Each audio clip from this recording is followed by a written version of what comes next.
Más de 10 horas de música y baile en el Día Internacional de la Danza en la UNAM. La falta de ejercicio y una alimentación inapropiada pone en riesgo la salud de los perros. El lenguaje inclusivo combate la desigualdad y la violencia de género. El arte y la técnica del diseño en la arquitectura de Manuel Cervantes en San Ildefonso. El uso excesivo de dispositivos móviles genera trastornos del sueño. Bienvenidos a Inventario 20.1, hoy desde una de las construcciones coloniales más emblemáticas del centro histórico. El antiguo Colegio de San Ildefonso es ícono de nuestra universidad desde que en 1910 fue sede del plantel número 1 de la Escuela Nacional Preparatoria y durante casi 7 décadas formó aquí a decenas de generaciones. Después permaneció cerrado durante casi una década para recibir un detallado proceso de restauración. Abrió sus puertas en 1992 como museo. Desde entonces, este centro cultural recibe a público de todas las edades y de todas nacionalidades y los acerca a la riqueza cultural y artística de México y del mundo a través de exposiciones y de distintas actividades paralelas. Este inmueble, ubicado en la calle de Justo Sierra, fue fundado en 1583 como colegio jesuita. 3 siglos después fue reedificado, dejándolo tal y como lo conocemos en este momento. Durante todas estas décadas cumplió distintas funciones. Fue cuartel de distintos batallones, además sede de la Escuela de Jurisprudencia y sede de la Escuela Nacional Preparatoria, un verdadero pilar del sistema educativo en México antes de que se fundara nuestra universidad. El antiguo Colegio de San Ildefonso es reconocido también como cuna del muralismo mexicano. Y comenzamos con una invitación porque este 28 de abril el Centro Cultural Universitario se viste de fiesta y celebra el Día Internacional de la Danza con música, bailes y público de todas las edades que van a poder disfrutar del arte de bailar y de comunicar con el cuerpo.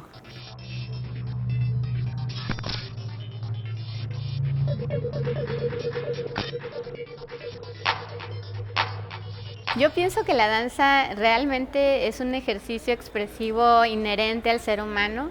Mientras tengamos un cuerpo, estamos en posibilidad de bailar, ¿no? No tenemos que ser bailarines profesionales ni haber estudiado alguna clase de danza para bailar. Bailamos desde que nacemos y bailamos desde los orígenes de la historia. Teatros, foros, estacionamientos, explanadas y fuentes del Centro Cultural Universitario serán el escenario donde la Dirección de Danza celebre durante más de 10 horas continuas el arte de bailar bajo el lema Cuerpos Liminales. La danza es un ejercicio de comunión, comunica y también en términos de colectivos y de sociedades unifica y fortalece las estructuras sociales. En la danza está la posibilidad de expresarnos desde la pulsión de vida, ¿no? Y esto es algo que es fundamental, encontrar un espacio para el ejercicio pleno de nuestra vitalidad. Grupos profesionales, internacionales, nacionales, de otros espacios de la República. Vienen bailarines de prácticamente toda la República Mexicana, bailarines de contemporáneo, de clásico, de folclore.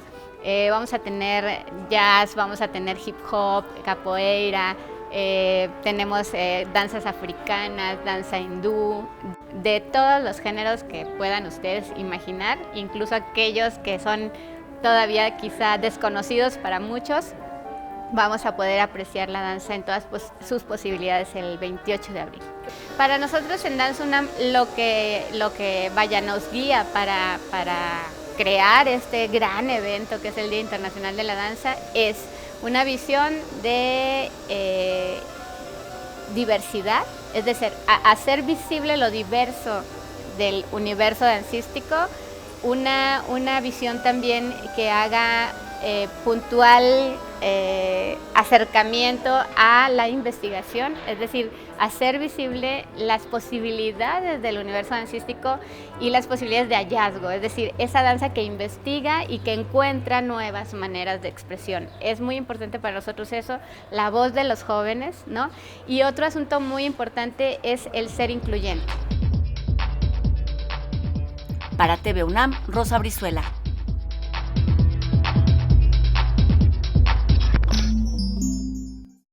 Y una de las agrupaciones que participa en esta fiesta de la danza es la compañía Viva Flamenco, que este 2019 cumple 15 años de promover y difundir profesionalmente este baile español. La danza siempre ha tenido la necesidad de crear un lenguaje a través del movimiento corporal. Este es el caso de Viva Flamenco, compañía dedicada a este arte partiendo de su esencia tradicional y de la investigación de sus raíces. Somos una compañía independiente que escogimos este lenguaje porque el flamenco hoy en día está considerado como patrimonio inmaterial de la humanidad. Y yo pienso, como lo dice, es de la humanidad, porque por todas esas emociones y sensaciones que llegan, que ayudan a liberar al público. La danza es una expresión que recorre diversos ritmos, formas que reflejan la historia más antigua de una cultura. El flamenco, a través de la fuerza y la pasión, relata formas de vida de muchas generaciones.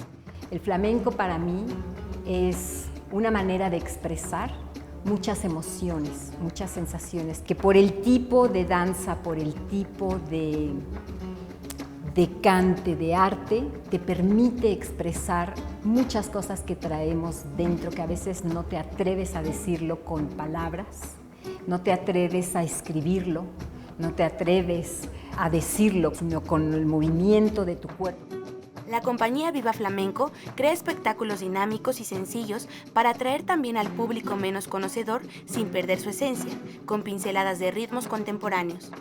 El flamenco es una mezcla de ritmos a través del desgarre de una voz que pide a gritos ser escuchada, de la guitarra y el palmeo que marca el ritmo de aquellos tacones que resuenan mientras las manos sirven de guía hacia una mirada que dice más que 1000 palabras.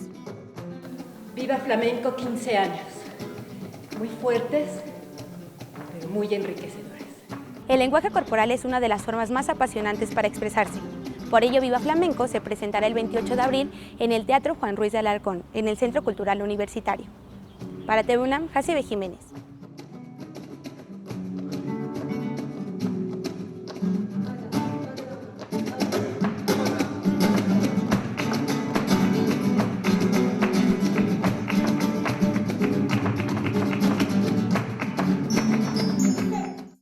La obesidad y el sobrepeso son quizá los principales problemas que afectan hoy en día a los perros domésticos. La falta de ejercicio y una alimentación inadecuada ponen en riesgo la salud de estas mascotas y Viri nos cuenta algunos consejos para prevenirlo. Al igual que en los humanos, el sobrepeso y la obesidad canina son considerados un problema médico con graves consecuencias para la salud. El excesivo aumento de peso y la acumulación anormal de grasa pueden generar diversas enfermedades, reduciendo la esperanza de vida de las mascotas. Lo que vamos a ver es que empiezan a desaparecerse, por ejemplo, las costillas en los animalitos que son de pelo corto. Vamos a hacer alguna palpación y vamos a sentir que hay una capita de grasa entre las costillas y lo que sería el dedo. También igual en lo que sería la zona pélvica se empieza a ver justamente más acúmulo de grasa justamente, y en algunos casos se empiezan a hacer una especie como de lonjitas, podríamos decirlo, tanto en lo que sería la zona del cuello como sería justamente la zona lumbar del animal. Algunos perros pueden ser más susceptibles a padecer sobrepeso debido a algunos factores como la raza, la inactividad o la alimentación de las mascotas. Por ello es importante realizar algunos exámenes médicos frecuentes para descartar enfermedades articulares, respiratorias, diabetes e incluso prevenir infartos. Para que una alimentación canina sea balanceada, debe contar con una variedad de nutrientes, rica en proteínas, vitaminas y minerales, que incluya porciones de fibra. No es malo que yo decida no darle croquetas a mi animal. Si esa es mi tendencia y no me agradan las croquetas, yo podría darle una dieta elaborada en casa, pero debería de ser una dieta que cubra con las necesidades del animal. El problema es que regularmente lo que hacemos es dar las sobras de alimentos, que esto va a favorecer justamente que haya un exceso de energía y que esto nos lleve justamente a obesidad. Para evitar descompensaciones y controlar el peso, es importante establecer horarios de comida, no sobrepasar las raciones diarias y además realizar 30 minutos de ejercicio al día. Tener un perro significa adquirir la conciencia del cuidado y atención que merecen estas mascotas, que por su estrecha relación con el ser humano se convierte en parte esencial de la familia. Para TV UNAM, Viridiana Mondragón.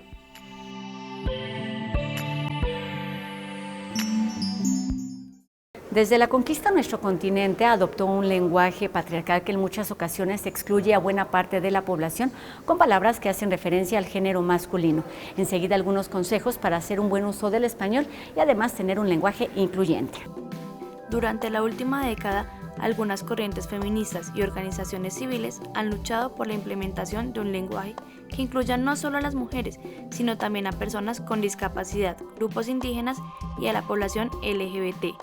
Un ejemplo de que nosotros hemos tenido una marca preponderantemente excluyente ha sido, por ejemplo, la Declaración de los Derechos del Hombre y el Ciudadano, ¿no?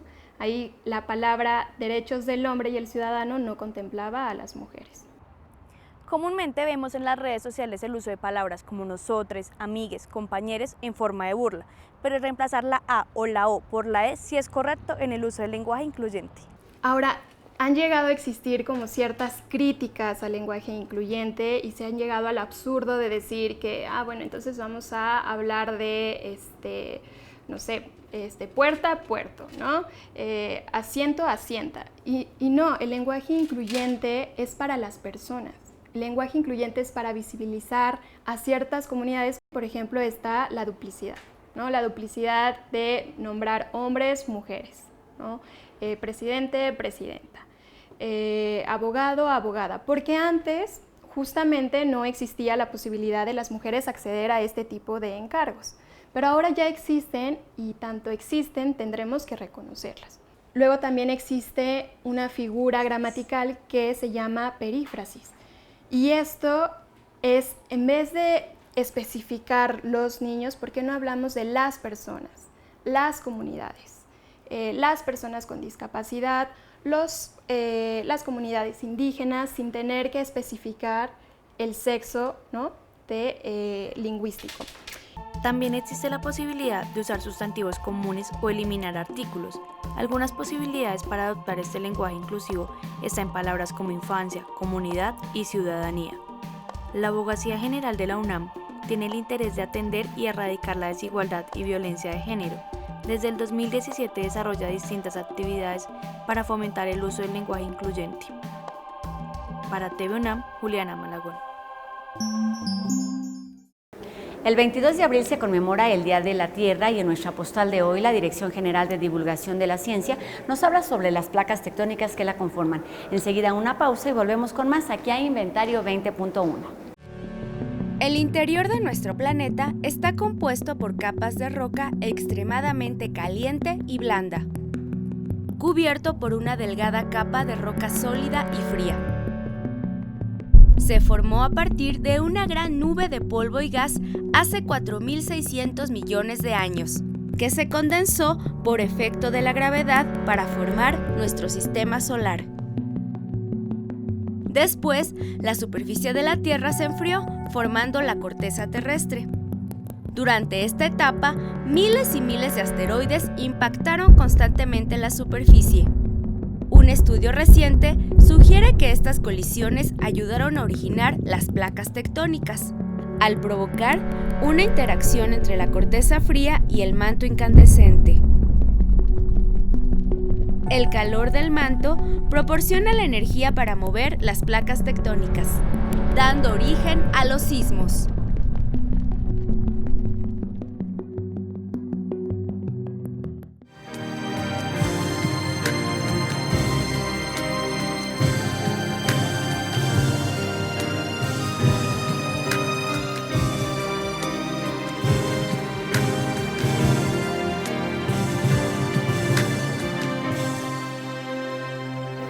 Actualmente aquí en San Ildefonso se exhibe el trabajo del arquitecto Manuel Cervantes, quien ha destacado en la técnica y el arte de diseño de edificios y espacios públicos.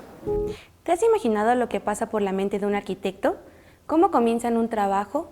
¿O cuál es el inicio de un proyecto? Esto es lo que encontrarás en la exposición Praxis Manuel Cervantes Estudio. Algunos de los trabajos más íntimos del arquitecto mexicano muestran lo apasionante que puede llegar a ser la arquitectura desde el primer trazo en una hoja de papel. Normalmente cuando vemos arquitectura en exposiciones o ya vemos los elementos construidos, vemos el objeto acabado. Pero en este caso no, en este caso vamos a ver las ideas y el proceso que va generando estos objetos arquitectónicos, ¿no? Estos edificios. La muestra revisa de manera cronológica las propuestas y el análisis que han dado vida a proyectos e investigaciones arquitectónicas y urbanísticas en diversas latitudes de México y el mundo, invitando a los visitantes a apreciar los conceptos, procesos de creación y herramientas de trabajo de Manuel Cervantes, a través de croquis, maquetas de estructuras y fotografías de obras en proceso y ya concluidas. Y en el caso de Manuel, bueno, vemos una arquitectura humana que nos relaciona mucho. Y una cosa que me gusta pensar de la expo de Manuel es, ya casi no se ven dibujos tan detallados y tan preciosistas como los que Manuel nos presenta en sus 55 libretas o en sus modelos de trabajo. Yo creo que eso es muy interesante. Algunos de sus proyectos fueron realizados para organismos públicos como el Centro de Transferencia Multimodal, de Cuatro Caminos y El Rosario, prototipos rurales de Infonavit, vivienda posismo con la organización Piensa Sostenible y varios proyectos privados de vivienda reflejados en 48 maquetas. Manuel Cervantes busca crear un vínculo entre las personas y la arquitectura. Me parece que hoy día los arquitectos mexicanos y muchos arquitectos internacionales que están en la Ciudad de México ya están viendo de nuevo a la gente.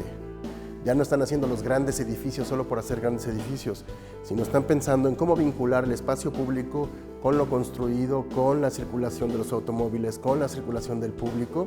Saber lo que piensa otra persona es imposible. Sin embargo, Praxis da la oportunidad de adentrarse a las ideas que dieron vida a cada uno de los proyectos del arquitecto Manuel Cervantes.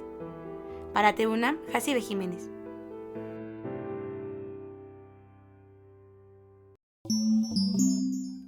El suministro de agua potable ya es un problema real, pero se espera que para el 2025, es decir, en muy poquitos años, más de la mitad de la población de todo el mundo enfrente verdaderos conflictos por este líquido. Hoy, en Entre Palabras, vamos a conocer un libro que aborda este tema. Con una visión sociopolítica, el doctor Manuel Perló, del Instituto de Investigaciones Sociales, nos habla de la problemática en la infraestructura hidráulica de la ciudad, con su libro La crisis del agua y la metrópoli, alternativas para la zona metropolitana. Este libro que sobre todo discute propuestas de solución a los problemas y muy específicamente en la Ciudad de México.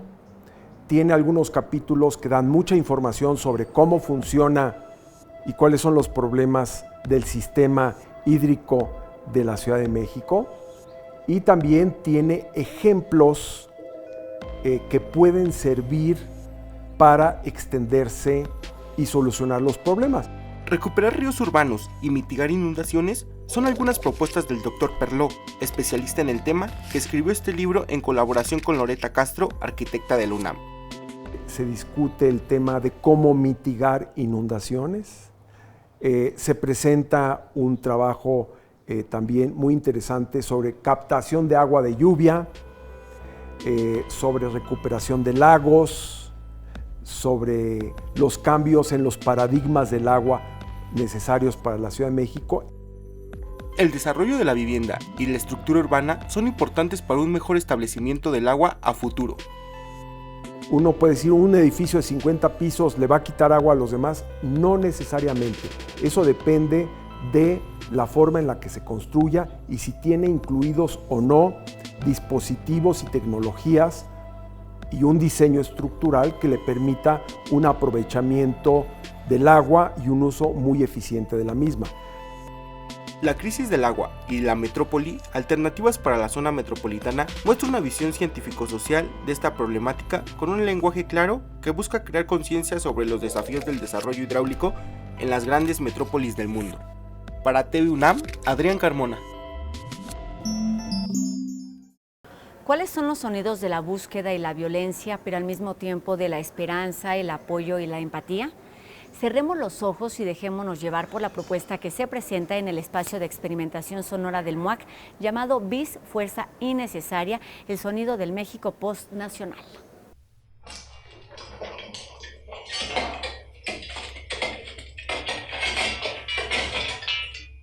BIS Fuerza Innecesaria es un proyecto de investigación, creación de largo aliento. Lo inicié de hecho en 2014 con una serie de temas que abordaba, por ejemplo, el hecho de que los ciudadanos empezaron a convertir en, por así decirlo, reporteros de la violencia que se vivía en las calles de sus ciudades.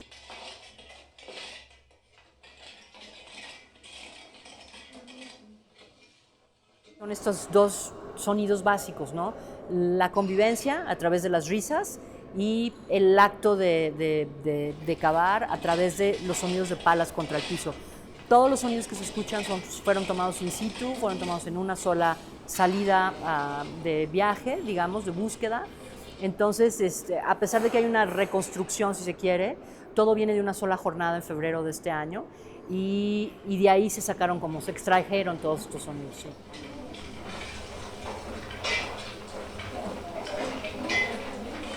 Por un lado, te permite darle visibilidad a temas que quizás sí están en la agenda de los medios, que quizás sí están en agendas políticas en las localidades, en los municipios a nivel estatal o a nivel federal, como es el caso ahora.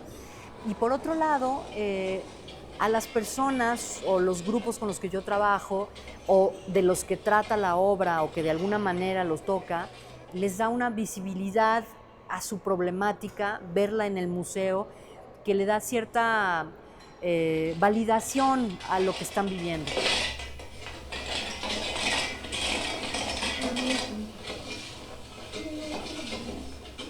No es el artista solo el que está haciendo esto. El artista se convierte en un aglutinador y son muchos grupos de personas especialistas, cada uno en lo suyo, más los civiles que te permiten entender lo que está pasando en sus casos particulares, los que habilitan que esto suceda.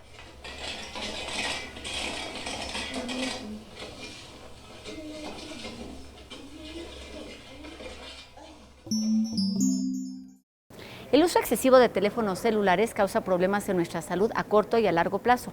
Algunos de ellos son los trastornos del sueño. El Instituto Nacional de Estadística y Geografía señala que el uso de teléfonos inteligentes o smartphones pasó de 60.6 millones de usuarios en 2016 a 64.7 millones en 2017. Es el uso de los dispositivos precisamente electrónicos, como por ejemplo los celulares, las tablets, incluso ver la computadora, ver la televisión. Lo que hace es que se les va recorriendo su sueño, hace que se atrase. Nosotros en el ojo, en la retina, tenemos unas células especializadas que se encargan de detectar cuánta luz hay en el ambiente. Y estamos diseñados en sí para estar despiertos cuando hay luz, que es cuando podemos ver, y cuando es oscuro, nuestro ojo no es muy bueno para ver en la oscuridad, entonces es cuando tendríamos que estar dormidos. Lo que hacen los celulares es engañar a esos receptores y les dicen que está de día, cuando ya tendremos que estar de noche y tenemos que estar durmiendo.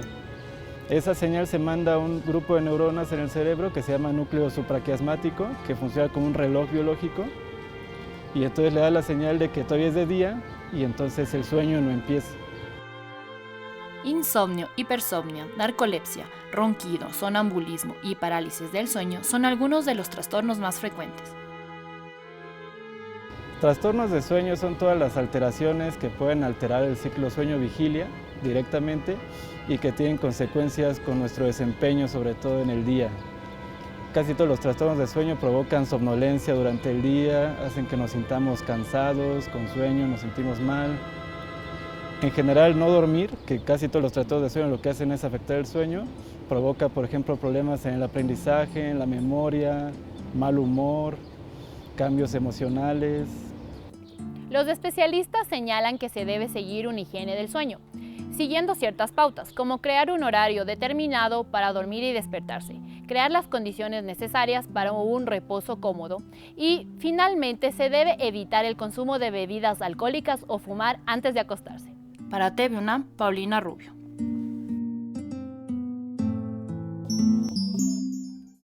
Para terminar, los dejo con algunas recomendaciones y también la invitación para que visiten el antiguo colegio de San Ildefonso, un recorrido que seguramente disfrutarán y yo los espero aquí la próxima semana con más de Inventario 20.1. Adiós.